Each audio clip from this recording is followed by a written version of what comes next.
When the system starts to become bombarded by elevated levels of cortisol over time, what happens is the adrenal glands become exhausted. They become tired. They can't keep up with that cortisol production.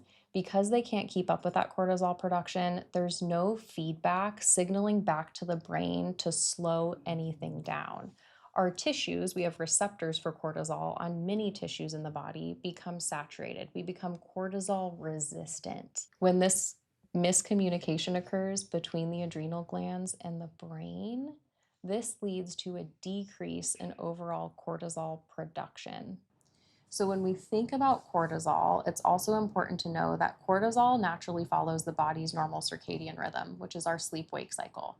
So, first thing in the morning, cortisol should be at its highest levels. And cortisol really is kind of a Goldilocks hormone.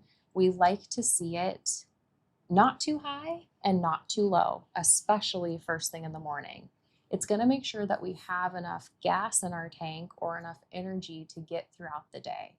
As the day wears on, by the time we are preparing for bed, cortisol should be at its lowest point. That's when melatonin turns on, and cortisol should be at its lowest point, and we should be able to fall asleep. What happens a lot of the time, and what I see mostly in clinic, is patients come in this exhausted state, and their cortisol levels are not where they need to be in the morning.